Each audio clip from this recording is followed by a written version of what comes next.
Bon, vous avez vu la liste qui est tombée hier et les États-Unis ont mis leur menace à exécution. Les rapatriements ont commencé. Et quand on vous dit que les Africains sont nombreux à vendre le rêve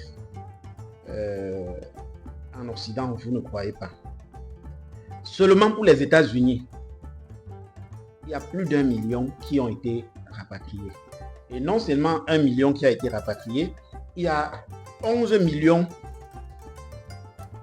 aux États-Unis qui sont en situation irrégulière et qui vont être rapatriés dans les prochains jours. Ça, c'est tout simplement affaire à suivre.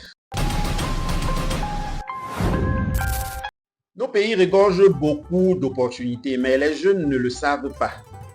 Les jeunes pensent que l'opportunité est seulement ailleurs. Il faut arranger votre pays. Arrangez vos pays.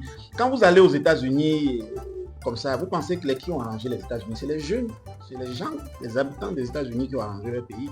Et ils n'ont pas encouragé les corruptions que les gens font et que vous encouragez. Ils n'ont pas encouragé les banditismes, les pillages dans les institutions d'État. Là. Ils n'ont pas encouragé ça. Même s'ils ont encouragé à un moment, il a fallu qu'ils disent non. Vous allez voir que beaucoup de pays sont développés, c'est parce que c'est pas que ces pays-là ont toujours été développés. Non, à des moments, ils ont pris la peine de se remettre en question, de se réévaluer et de décider de foncer vers l'avant. Maintenant, ils arrangent leur pays, vous voulez aller vivre là-bas, que c'est facile, parce que vos pays, c'est difficile. C'est difficile au Cameroun, au Gabon, au Sénégal, au Mali, au Burkina Faso, c'est difficile en Côte d'Ivoire, c'est difficile partout. Vous voyez, les Américains dorment dehors, les Américains n'ont plus de travail normalement. Donald Trump arrive et il pense d'abord à ses compatriotes, aux Américains souches. On va chasser tous les autres. Vous allez rendre le travail, la tâche difficile de votre pouvoir. Restez dans vos pays. Restez dans vos pays. Faites des manifestations pour que vos dirigeants vous écoutent. Manifestations pacifiques, bien sûr. Manifestations pacifiques. Moi, je n'encourage pas les manifestations violentes. Manifestations pacifiques. Faites des manifestations pacifiques pour que vos dirigeants vous écoutent. Revendiquez.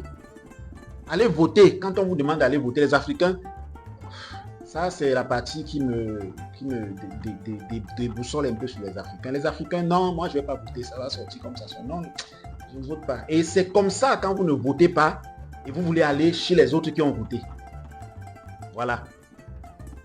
Élection présidentielle dans ton pays, tu dis tu ne votes pas. Élection présidentielle dans ton pays, non, moi je ne vote pas. Hein?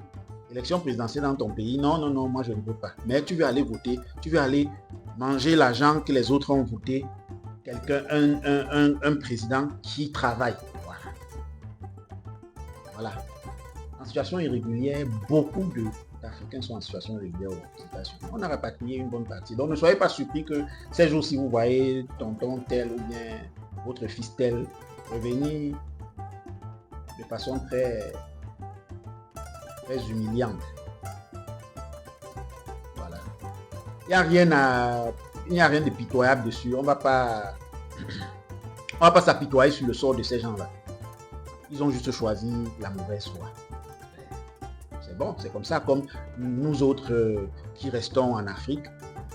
Quand je dis nous autres, je parle de ceux qui restent en Afrique particulièrement. Quand ceux qui restent en Afrique restent, pareillement, eux, ils initient, ils forcent, ils créent des entreprises, ça fait faillite. Ils initient, le gouvernement vient les taxer à tout moment, on les décourage, ils laissent. C'est des échecs.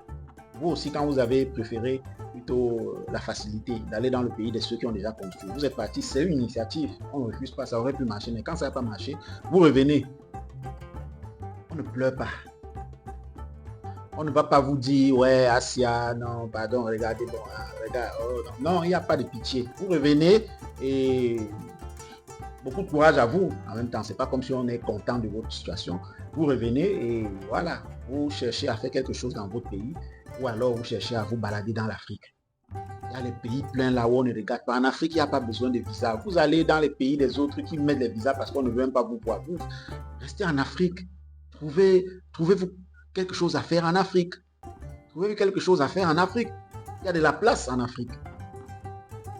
La preuve, pendant que vous partez, les Chinois viennent, les Libanais viennent. Vous pensez qu'ils viennent là, ils font comment? Ils gagnent de l'argent. Vous avez déjà vu combien de Libanais pauvres dans nos rues en Afrique? Pas beaucoup. Je parle de Libanais pauvres. Je ne pense même pas qu'on peut en compter parce que même les pauvres parmi eux, les moins nantis parmi eux, mènent quand même un niveau de vie un peu moyen, le niveau de vie moyen de l'Africain dans le pays. Donc, essayez souvent de comprendre que fuir n'est pas toujours la bonne solution. Fuir n'est pas toujours la bonne solution.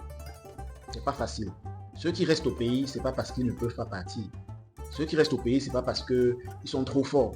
Ceux qui restent au pays, c'est beaucoup plus parce que beaucoup ont compris que on va se faire notre chemin sur place. On va trouver le chemin sur place. We will check and we will find a way here in Africa. We will check and we will find a way here in Africa. Yes, we will find a way here in Africa. C'est comme ça.